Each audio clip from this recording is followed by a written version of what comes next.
मेरा नाम प्रेम है। उम्र है 24 साल।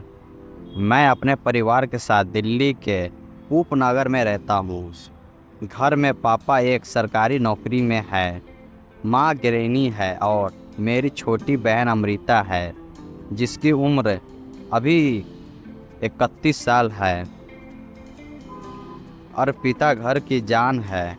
वह इतनी प्यारी है और मासूम है कि हर कोई उसे देखकर यही कह देता है, ये तो बिल्कुल जानवी कपूर जैसी दिखती है। बड़ी बड़ी आंखें, गोरा रंग, सलीके से बात करने की अंदाज और सबसे खास बात उसका निश्चल स्वभाव। बचपन से ही मैंने उसे अपने दिल के बहुत करीब रखा है। जब मैं कॉलेज में पढ़ाई करता था तब भी उसकी हर ज़रूरत, हर छोटी बड़ी ख्वाहिश का ध्यान रखता।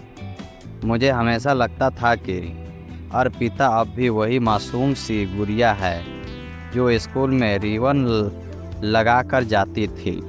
लेकिन 1 साल पहले हुई एक घटना ने मेरी ये धारणा पूरी तरह बदल दी। वो मई का महीना था। दिल्ली की गर्मी अपने चरम पर थी। पंखा चल रहा था लेकिन ऐसा लग रहा था कि हवा थम गई है। उस रात मैंने जल्दी सो गया था क्योंकि अगले दिन दफ्तर में मीटिंग थी। लेकिन करीब रात के 1 बजे मेरी नींद प्यास के कारण खुल गई। बगल में रखी पानी की बोतल उठाई तो पता चला वह खाली है। नींद में ही मैं रसोई की ओर चल पड़ा ताकि ठंडा पानी मिल सके। जाते जाते मेरी नज़र अर्पिता के कमरे की ओर गई। दरवाज़ा हल्का खुला था और अंदर से रोशनी आ रही थी। मुझे हैरानी हुई क्योंकि अर्पिता हमेशा सोते वक्त लाइट बंद कर देती थी।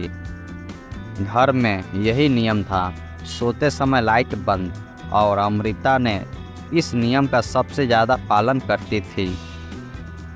मन में ख्याल आया, शायद नींद में भूल गई होगी। मैं बोतल भरते हुए सोच रहा था कि वापस जाते समय उसकी लाइट बंद कर दूं। जब मैं उसके कमरे के दरवाजे के पास पहुंचा तो एक अजीब सा एहसास हुआ। दरवाज़ा थोड़ा सा खुला था। जैसे ही मैंने हल्का सा धक्का दिया, सामने जो दृश्य था उसने मुझे भीतर तक हिला दिया। अर्पिता अपने बिस्तर पर बैठी थी, चेहरे पर गंभीरता और आंखों में किसी गहरे ख्याल की परछाई। वह अपने फ़ोन में तसल्ली थी, लेकिन जैसे ही उसे मेरी आहट मिली उसने झटके से फ़ोन छुपा लिया। मैंने देखा उसकी सांसें तेज हो रही थी, चेहरे पर पसीना था और आंखों में डर की झलक साफ दिख रहा था। मैंने धीरे से पूछा, अर्पिता सब ठीक है? इतनी रात को जाग रही हो? उसने तुरंत जवाब दिया, हाँ, नींद नहीं आ रही थी, बस ऐसे ही फ़ोन देख रही थी। लेकिन उसकी आवाज़ कांप रही थी, वो सामान्य नहीं थी। उस लक्षण मुझे लगा कि कुछ ऐसा है जिसे वह मुझसे छुपा रही है।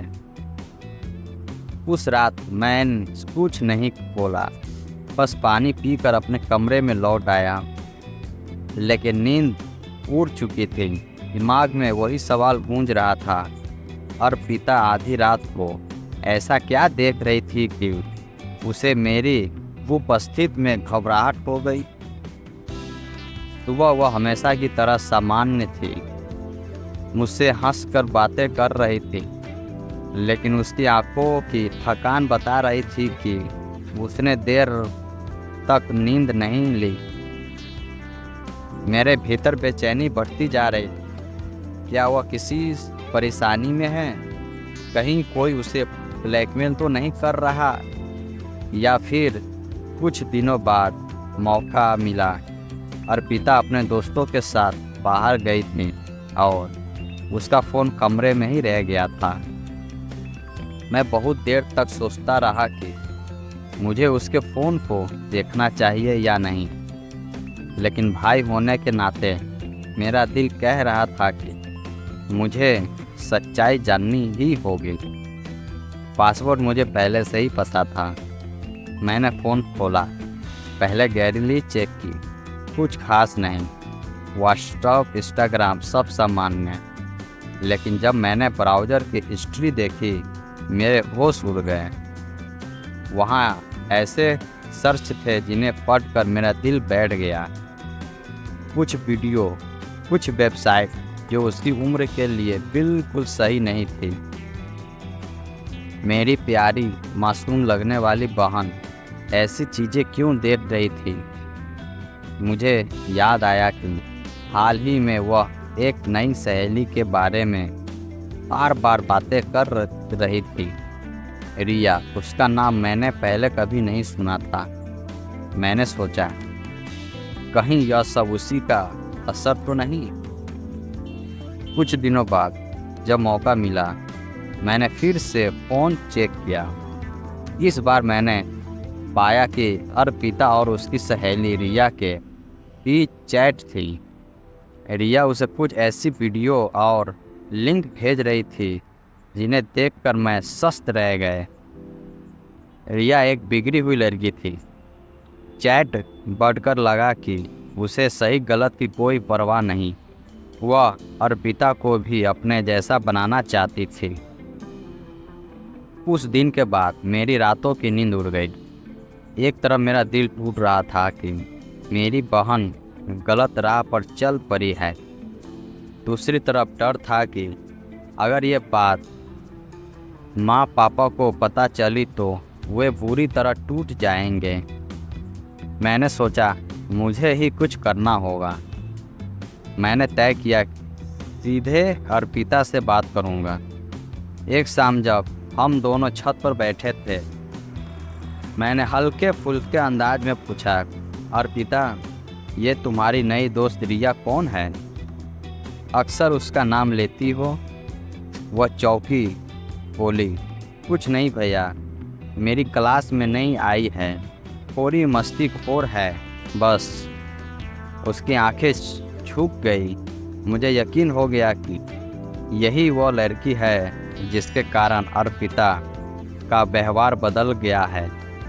मैंने धीरे से कहा, देखो अर्पिता, दोस्ती गलत नहीं है, लेकिन दोस्त वही अच्छे होते हैं जो हमें सही राह दिखाए।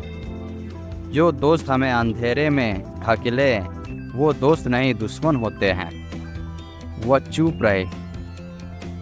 उस रात मैंने अर्पिता के कमरे में जाकर उससे सीधे बात की। अर्पिता, मैं तुम्हें बचपन से जानता हूँ। तुम कितनी मासूम और अच्छी हो, लेकिन तुम्हारा ये बदलाव व्यवहार मुझे डरा रहा है। अगर तुम मुझसे कुछ छुपा रही हो तो प्लीज़ बता दो। मैं तुम्हें कभी जज नहीं करूँगा, बस तुम्हें संभालना चाहता हूँ। मेरी आंखों में आंसू थे। शायद पहली बार अर्पिता ने मुझे इतने भावुक अंदाज में देखा। कुछ देर चुप रहने के बाद उसके भी आंसू बह निकले। उसने धीरे से कहा, भैया, मुझे माफ़ कर दो। मैं सच में गलत संगत में पड़ गई थी। रिया मुझे ऐसी चीज़ें दिखाती थी जिसने मैं खुद भी डरती थी, लेकिन धीरे धीरे मैं उसमें उलझती चली गई। मुझे समझ नहीं आया कि इससे कैसे निकलूं। उसका रोना मेरे दिल को चीर गया। उस रात मैंने उसे गले से लगा लिया और कहा, तुम मेरी बहन हो, मेरी जिम्मेदारी। तुम चाहे कितनी भी बड़ी गलती करो, मैं तुम्हें कभी अकेला नहीं छोड़ूंगा। हम मिलकर सब ठीक करेंगे। उसने वादा किया कि अब वह रिया से दूरी बनाएगी। मैंने भी उसे वचन दिया कि मैं उसका हर कदम पर साथ दूंगा। धीरे धीरे उसकी आदतें बदलने लगी। वह पढ़ाई में ध्यान देने लगी, फिर से हंसी खुशी जीने लगी। आज उस घटना को 1 साल हो गया है। अर्पिता अब वो कहीं ज़्यादा परिवर्तन में हो गई है। उसने गलतियां से सीखा और अब दूसरों को भी समझाती है कि गलत संगत इंसान को बर्बाद कर सकती है। मुझे गर्व है कि मैंने अपनी बहन को उस अंधेरे से बाहर निकाला। इस पूरी घटना ने मुझे यह सिखाया कि हमें अपने प्रियजनों पर केवल मासूमियत का चश्मा नहीं चढ़ाना चाहिए। समय के साथ हर इंसान बदलता है। हमें उसकी परेशानियों को समझने और उसका सहारा बनने की ज़रूरत है। गलत संगत इंसान को बहुत जल्दी गुमराह कर देती है, लेकिन अगर परिवार समझदारी और प्यार से साथ खड़ा हो तो कोई भी रास्ता मुमकिन नहीं होता। ये कहानी सिर्फ मेरी और अर्पिता की नहीं, बल्कि हर उस परिवार की है जहाँ बच्चे गलत राह पर चले जाते हैं और माता पिता या भाई बहन उन्हें बचाने की कोशिश करते हैं। प्यार, धैर्य और समझदारी ही सबसे बड़ी ताकत है। धन्यवाद।